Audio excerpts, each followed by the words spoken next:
And Jim, what did you think of this movie? This movie, A Nightmare on Elm Street 3 Dream Warriors, is such a fun movie. I hadn't seen this movie in a long, long time, and I'm not a huge fan of the Elm Street series. I don't really, you know me, I'm not super into horror or whatever. But this is like it's a great series. It's one of the few horror series where I can look at it and say it's got like 3 legitimately very good movies. And this is definitely one of them. I guess you can say it about the George Romero Zombie series, if you consider that a series, but the Evil Dead series. But yeah, this movie is just so much fun. It's got an interesting plot, interesting characters, except for Will, obviously. All the Freddy stuff is great, but the real exciting thing about this movie is the effects.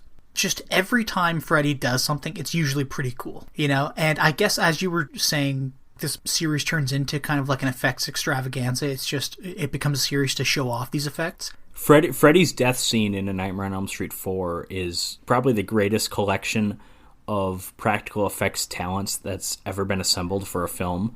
And it's for a stupid scene where Freddy dies, but it's amazing. Like, that movie's not great, but you can definitely just appreciate the effort that goes into those effects even. And same with everything in this movie. Everything just looks so interesting, you know, and you have to keep reminding yourself these are practical effects. And the set design too, it's more than just the practical effects, it's just the entire look of the movie, because the sets, the dream sets, the abandoned 1428 Elm Street house, which just looks like a classic haunted house kind of thing, all the stuff with that fiery industrial, like, it just, all the sets look awesome. This might be my favorite horror movie we've covered on this podcast in the 3 years that we've been doing this.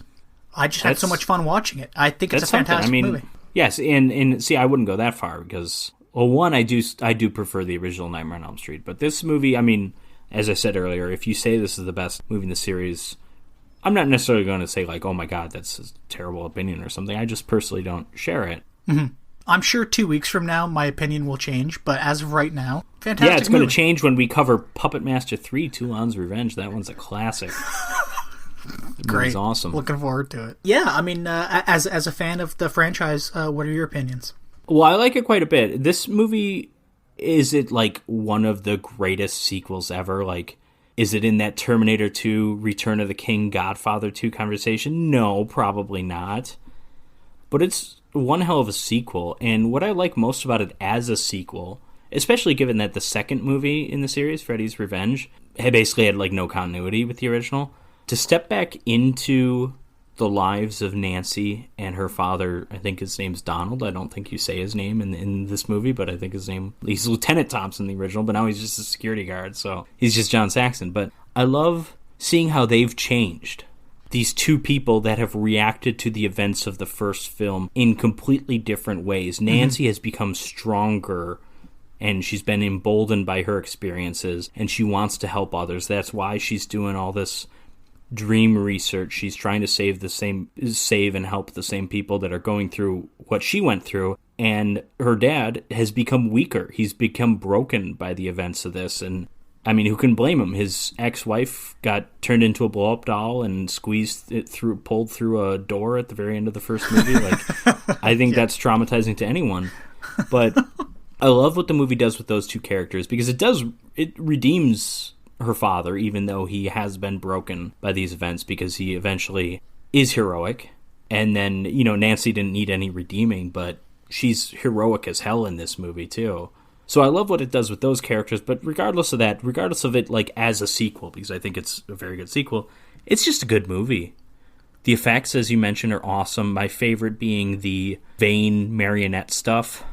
I just think that's so disgusting and creative and awesome. I also forgot to mention there's a great effect that I really liked. It was when, I forget who it was. Was it Kristen? Right before she gets pulled back into the dream after she's already in the hospital. That little red tricycle is wheeled into the room. Oh yeah, and then it gets really hot, and then it like crushes itself under its own weight. Freddy Worm's awesome. Supposedly they had to like repaint it because it looked way too phallic originally the way it was. They're like, yeah, that just looks like a giant penis. We have to really do something with that. They're like, we painted it pink with a red head. Why did we do that? But yeah, the effects are wonderful. The characters really are awesome. And yeah, I know Will and all that, but characters are fun. They're easy to root for. Kincaid, Taryn, Kristen. Kristen, by the way, I mean, Patricia Arquette, very good in this movie. Mm-hmm. Probably the best performance in the movie. When she's panicking, screaming, crying, she's really, really good. All the scenes where she has all this, like, affection for Nancy, whether it's when Nancy's dying or when they're just, like, talking about the dreams and about how she pulled her into a dream, all that stuff feels really real. It feels like she's known her for more than 2 days or however long she knows her, you know? Yeah. So, yeah, I just think it's an excellent film. It really is. I find it so entertaining. It's just a lot of fun, as you were saying. I think I slightly prefer 99% serious Freddy, so I think I kind of prefer the Freddy we see in the original. Mm-hmm. Which I suppose is also the Freddy we see in the second one, although he's trying to get someone else to kill for him, so it's a little different. But this is, we're making Freddy more comedic, which, maybe it's bound to happen, but I do prefer a more serious Freddy. But I think as far as a Freddy who's out there cracking jokes, I think this is easily the best Freddy that we get. Excellent film. I'd recommend it to anyone who likes horror movies, anyone who likes slasher movies, anyone who likes watching a good creative movie. There's visual creativity and all the sets, the transitions to dreams and stuff. I think that's the big selling point. If you want to sit down and watch a creative, interesting movie, watch this. That's one of the selling points of the Elm Street series. You know me, I love my Friday the 13th movies for their lack of creativity. I love The Burning, how just uncreative that, or not The Burning, sorry. Well, I do love The Burning, but The Prowler. The Prowler yes, yeah.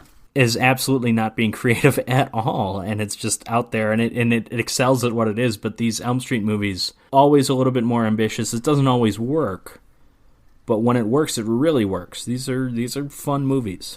I mean, you love Sleepaway Camp, and I love it because it's so weird, to have a 45-year-old cook openly talking about how he's into 9-year-old kids on their first day at camp. Like that, I like the weirdness of stuff like that.